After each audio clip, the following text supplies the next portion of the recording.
4 PM news network में दोस्तों आपका स्वागत है। मैं हूं आपके साथ राशिद जहीर। नीतीश कुमार के बेटे के बयान से खलबली मच गई है जनाब मन एनडीए में, और बाप बेटे के बीच में ऐसा तो हो नहीं सकता है कि बिना मशवरे के कोई बात आ जाए। मैं आपको दिखाता हूं, दैनिक भास्कर ने छापा कि निशांत ने कहा कि नीतीश कुमार को सीएम फेस घोषित करे एनडीए, और प्रधानमंत्री जी बिहार में आने के बावजूद भी ये बात बता नहीं पाए। वीडियो में उन्होंने कहा आखिरकार लालू प्रसाद के जो लड़के हैं तेज प्रताप यादव, उन्होंने भी एक ऑफ़र दे दिया है। वो भी बहुत ही इम्पोर्टेंट है, बात सुनने की, सोचने की ज़रूरत है। लेकिन बात यह है दोस्तों कि आखिरकार नीतीश कुमार तो थक हार के ये कह गए कि एनडीए में बिहार चुनाव में मोदी चेहरा होंगे, लेकिन फिर ये बेटे ने क्या शगुफा छोड़ दिया है। इसका मतलब यह है कि सब कुछ सही नहीं है। बिहार पहले भी देश की राजनीति को नचाता आया है। वहाँ के राजनेता बिहार में राजनीति करते हैं, लेकिन खलबली दिल्ली में मची रहती है।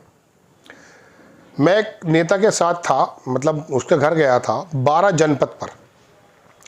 उस ज़माने में 10 जनपद सोनिया गांधी का निवास होता था, 12 उसका नाम था साबिर अली। रामविलास पासवान की पार्टी का वो राज्यसभा सांसद चुने गए थे।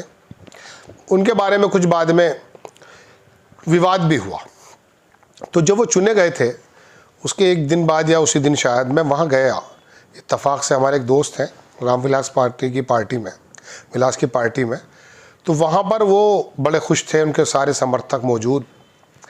तो वहाँ पर वो खा रहे थे, चूड़ा बोलते हैं गालिबन उसे, मतलब हमारे यहाँ तो वो पकौड़ियाँ होती हैं तेल की, उसके साथ जो है ना, जो क्या कहते हैं उसको, चने के साथ मुरमुरे टाइप होते हैं वो, उसके अंदर डाल करके कुछ इस प्रकार की चीज़, मैंने तो पहली बार खाई थी वो।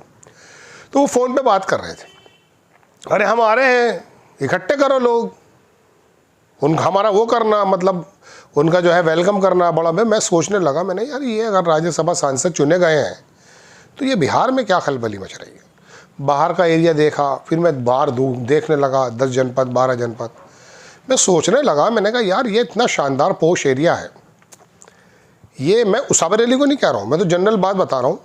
कौन कौन लोग आके देखिए देश की खूबसूरती संचालित करते हैं दिल्ली को। चलिए खैर, बिहार से संचालित हो रही है बहुत ज़माने से। अखबार ने लिखा कि निशांत ने कहा कि नीतीश कुमार को सीएम फेस घोषित करें एनडीए। तेज प्रताप के आरजेडी में आने के ऑफर पर कहा जनता तय करेगी क्या करना है। सीएम के बेटे निशांत कुमार ने कहा कि पिताजी ने विकास किया है। पिछली बार आप लोगों ने 43 सीटें दी थी, उसके बाद भी विकास कार्य जारी रहा। इस बार उससे ज़्यादा सीटों से जिताएगा। एनडीए को नीतीश कुमार को सीएम फेस घोषित करना चाहिए। वहीं तेज प्रताप यादव के आरजेडी में शामिल होने के ऑफर पर निशांत ने पलटवार किया है। उन्होंने कहा जो भी हो जनता के दरबार में चलते हैं, वो बताएंगे क्या करना है, जनता देखेगी।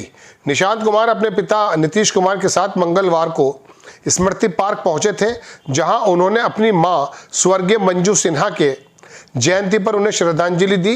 कार्यक्रम से लौटते वक्त उन्होंने ये बातें कही। जेडीयू ऑफिस में लगे थे निशांत के पोस्टर। कई जगह यह भी बात आई कि साहब निशांत को फेस बनाना चाहते हैं नीतीश कुमार। सीएम नीतीश कुमार के बेटे नीतीश कुमार की राजनीति में एंट्री को लेकर बिहार में सियासी हलचल तेज है।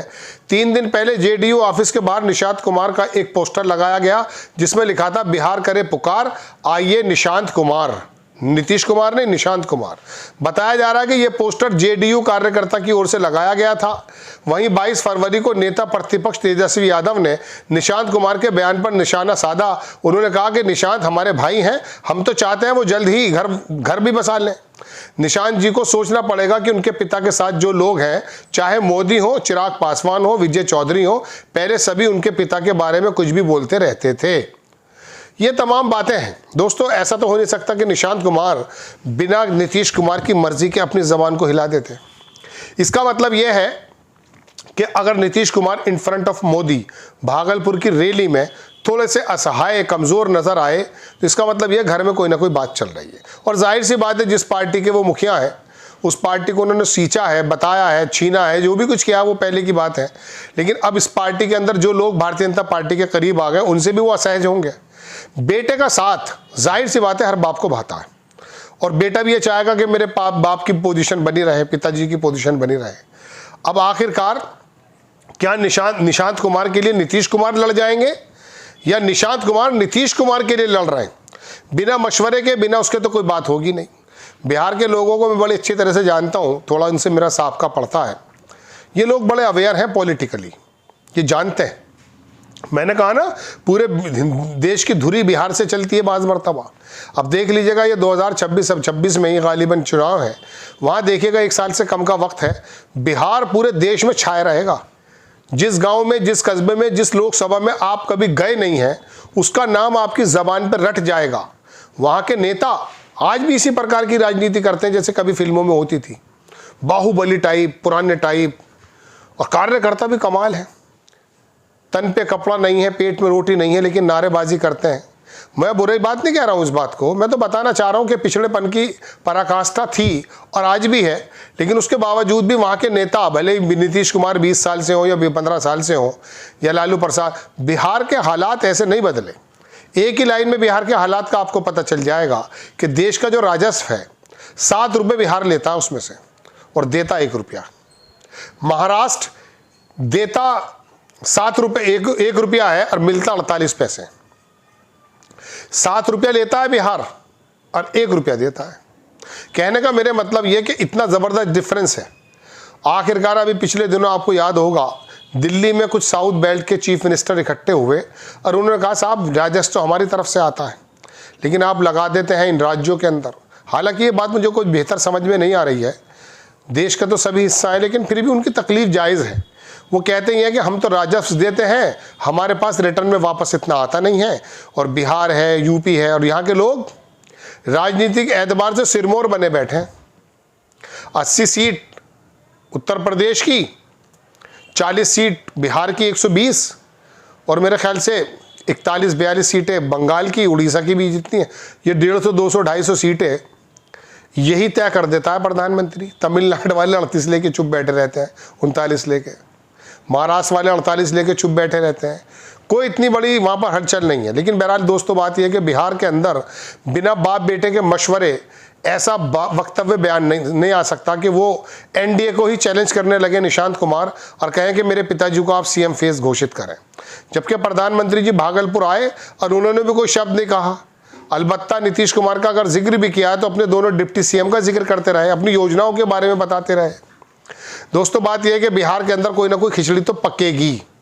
आखिरी वक्त में, आखिरी समय में, या मैं यूँ कहूँ कि आखिरी चुनाव में नीतीश कुमार कोई ऐसा काम कर जाते हैं कि इनका नाम ऐसा इतिहास में दर्ज हो जाए कि वाकई अपनी परफॉर्मेंस से पता चले कि एक आदमी का किरदार है। एक फिल्म आई थी डर, हीरो तो उसमें सनी देओल थे, लेकिन उसमें छोटा सा रोल शाहरुख खान का था। बाज़ मरतबा छोटे छोटे से रोल जो हैं वो पूरी पूरी फिल्म पे भारी पड़ जाते हैं। नीतीश कुमार ऐसा रोल शायद अदा कर सकते हैं। मैं किस तरफ इशारा कर रहा हूँ आप जानते हैं। आपको खबर कैसी लगी अपनी राय कमेंट्स बॉक्स में ज़रूर दीजिए। चैनल को सब्सक्राइब कीजिए, शेयर कीजिए। नेक्स्ट टाइम मैं किसी खबर के साथ हाजिर होता हूँ। जय हिंद।